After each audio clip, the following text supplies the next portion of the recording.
नमस्ते। स्वागत है हमारे यूट्यूब चैनल में।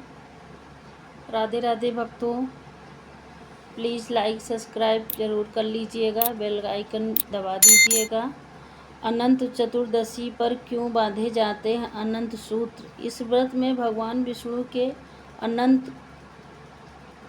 अनंत रूप की पूजा के बाद बाजू पर अनंत सूत्र बांधा जाता है, जिसका विशेष महत्व होता है।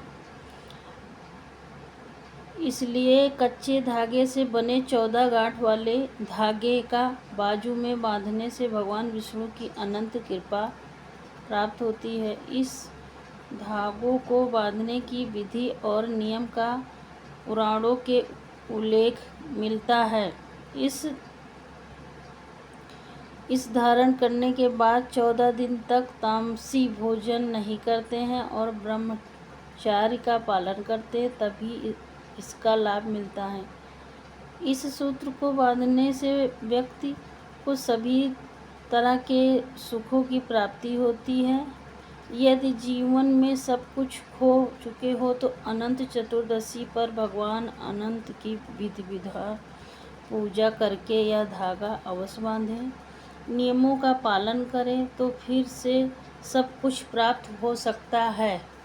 पुराणों में वर्णित कथा के अनुसार प्राचीन काल में समुच नाम का एक ब्राह्मण अपनी बेटियों दीक्षा सुशीला के साथ रहता था। सुशीला के विवाह योग्य होने पर उसकी मां का निधन हो गया। ब्राह्मण सुमुच ने अपनी पुत्री सुशीला का विवाह कौंडिल्य ऋषि से कर दिया। कौंडिल्य ऋषि सुशीला के लेकर अपने आश्रम में जा रहे थे, लेकिन रास्ते में रात हो गई।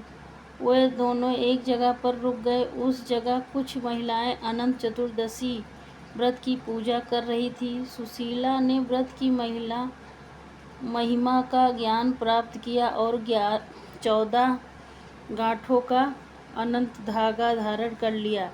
ऋषि कौंडिल्य को यह अच्छा नहीं लगा और उन्होंने धागे को तोड़कर आग में डाल दिया। अनंत सूत्र के इस अपमान के कारण कौंडिल्य ऋषि की सारी संपत्तियां नष्ट हो गई और वे दुखी रहने लगे। उन्हें लगा कि ये अनंत सूत्र के अपमान के कारण ही हुआ है और वे उस अनंत सूत्र के लिए वन में भटकने लगे। एक दिन वे भूख प्यास से जमीन पर गिर पड़े। तब भगवान अनंत प्रकट हुए और प्रभु ने कहा, कौंडिल्य, तुमने अपनी भूल का पश्चाताप कर लिया है। अब घर जाकर अनंत चतुर्दशी का व्रत करो और 14 साल तक इस व्रत को रखना। कौंडिल्य ऋषि ने वैसे ही किया। व्रत के प्रभाव से कौंडिल्य ऋषि का जीवन सुखमय हो गया और उनकी संपत्ति